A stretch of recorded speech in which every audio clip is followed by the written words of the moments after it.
Good morning, and this is Agents for Change Radio. I'm the host, Rob Bell, when we do radio with a different style. This morning, I'm going to talk about something that's a little different than what we've been talking about of late. Obviously, we've been talking about the violent situation across America, and particularly in Atlanta and Philadelphia, the hometown that I'm from. And currently, Atlanta is the city that I live in. But of late, I've been having a real issue with the population down here that is very rarely talked about. We talk about black people, we talk about white people, we talk about poor people, we talk about disenfranchised people. But rarely do we talk about homeless people. The homeless population is a dirty little secret that most municipalities don't want to talk about. And for lack of a better word, they just want to kind of sweep it under the rug and hope that people don't recognize it. But it's almost impossible to not recognize people sleeping in the street, people eating out of trash cans, people just wandering aimlessly all over the streets and just, not having anywhere to go. And the first thing that advocates will tell you is that they have somewhere to go. There are a lot of shelters that are available out here for people who are homeless, and they could frequent those shelters if they choose to. But for their own personal reasons, they choose not to. And that is there is some truth to that. A lot of the homeless people that are in the streets decide that they don't want to go to a homeless shelter because, in their opinion and in their mind, they're dangerous, and they don't provide the type of freedom that a lot of these people want. Many of these people are older people who have, for a variety of reasons, mainly drugs and alcohol, and mental health reasons, fell on their face, and they're down on their luck. And for people to kind of corral them and want to tell them what to do and treat them like children, they don't want any parts of that. And so they'd rather be out in the elements. They'd rather be out in the cold. They'd rather be out in the heat. They'd rather sleep on the sidewalk. They'd rather wait for people to bring them food, which people do almost on a daily basis. They'd rather eat out of the trash and garbage cans that are around the city, and move through their life like that. And I'm here to say that there has to be a better way to address this issue, because I'll take downtown Atlanta in particular. Downtown Atlanta has probably more homeless people in that small area than just about anywhere that I've seen. Now, I understand if you go out to the West Coast and San Francisco and Los Angeles, you'll probably see a greater homeless population in those areas, but obviously those cities are bigger than Atlanta, and the weather has a contributing factor to the homeless people in those areas. But downtown Atlanta is ridiculous. You cannot go anywhere in downtown Atlanta without stepping over a homeless person. Most of them are scantily dressed, especially now in the summertime that's hot. In the wintertime, they have blankets, and they have their cardboard that they sleep on, and they have their gloves and their hats. And you have to know that they are suffering out there. On many occasions in the wintertime, some people have simply froze to death and died out in the street. In the summertime, people suffer from heat exhaustion because it's just simply too hot out there. When you talk about being out in the sun in 90 degrees on a consistent basis and having no ability to find any air conditioning, it's hard on the body. And the result is people die. When you talk about not getting any nutrients or any water in your body, and putting your body under that type of stress, people die. So it's a horrific experience for people who don't have anywhere to go. And you have a variety and multitude of levels of people who are homeless. We have people who have really just gotten out there because of, again, a multitude of reasons. And then you have people who have been out there for years. And most of the people who have been out there for years are what we call the veteran homeless people. They know how to make it through. They know how to make it through in the wintertime. They know how to make it through in the summertime. But we get these new generational homeless people that are out there. They are struggling with this whole thing. And in more cases than not, their homelessness is attributed to drugs and alcohol. And so not only are they in the streets trying to fend for themselves regarding living, they're out there addicted to a variety of narcotics, addicted to alcohol, and they spend a good portion of their time panhandling in the street trying to get money so that they can get high.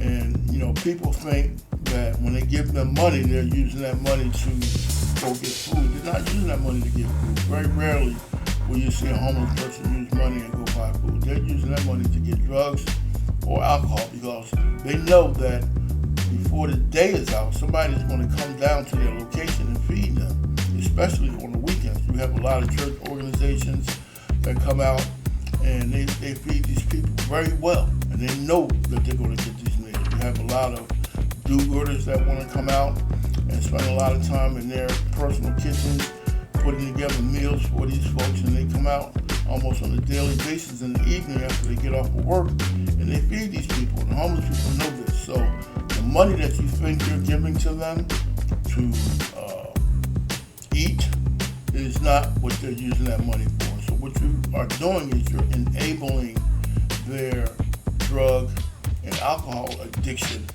to the degree to where you are helping them stay out there, and you have to take a hard look at that. I know we have a lot of bleeding hearts out here. I know we have a lot of people that say, oh, I feel sorry for them, they're suffering.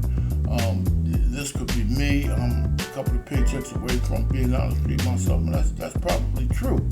But you have to look at it from a holistic standpoint and a holistic viewpoint with regards to what you're doing when you enable these people by giving them money. So let's talk about the drug and alcohol issue. You have drug dealers out there who prey on the homeless people and in fact frequently come to those locations and sell them ecstasy, crack cocaine, methamphetamine, and they're making a living off of the people who are homeless. A lot of the homeless people, every first of the month they get a check, and they spend the majority of their check money on drugs and alcohol. All of the package stores in the downtown area welcome the homeless people to come into their stores and buy, malt liquor and beer and all of the alcohol that they sell. However, when it comes time to those homeless people sleeping out in front of their businesses and falling out drunk and creating a problem for their customers, they don't like that. They didn't want to call the police. They didn't want to call public safety officials to come out and try to move these people. But yet and still, they're the same companies that are selling the alcohol to the folks. The drug dealers don't care. As long as they get their buck, they care less about what happens to the homeless people. And it becomes a real issue for them. Homeless people have nowhere to go to the bathroom, so frequently they urinate in the street, they defecate in the street in front of businesses, and they make downtown Atlanta smell like a urinal. When you get off at 5 Points, which is the major transportation hub in the downtown area, as soon as you walk towards the hotel and restaurant district, before you get to Woodruff Park, all you smell is feces and urine. And there's a clean team down there that does their best to try to eradicate that smell and keep that area clean so that when people come in and travel towards the downtown area, towards restaurants and hotels, that they don't have to smell that. And this is a daily task. We have a public safety agency in downtown Rochester that 24 hours a day tries to move the panhandlers off the street, tries to move the people who are sleeping in the street, tries to keep the people who are coming in for conventions and coming in to see the attractions at Centennial Olympic Park.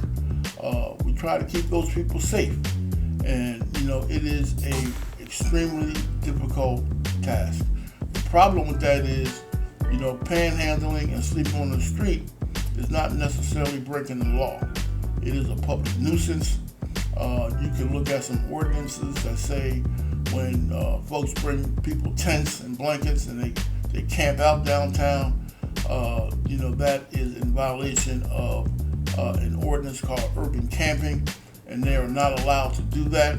And so the public safety officials that work down there are tasked with breaking their tents down, and in a lot of cases throwing them away, which causes frequent tension between public safety officials and the homeless people to the degree that sometimes it gets violent. There are public safety officials who have been assaulted. There are public safety officials that have to deal with this situation more so than police officers do, because the police don't really look at it as something serious enough for them to deal with it on a consistent basis, because if they did, they would spend a majority of their time trying to, especially in that zone 5, majority of their time getting these people up and off the street. So they're leaving on the shoulders of the public service, public safety entity that is in that area to take care of that business. And it is a daunting task, and I will tell you. The second issue is a good 85 to 90% of these homeless people have mental health illnesses and mental health issues. And so when you run up and come across a person that has severe mental health issues, you are dealing with a very dangerous person. And that is the result of why some of the public safety officers have been assaulted. Some of the public safety officers on a daily basis are being cussed at, being threatened, being spit on, and it is a extremely challenging situation for those men and women out there trying to, again, make the public safe regarding the homeless.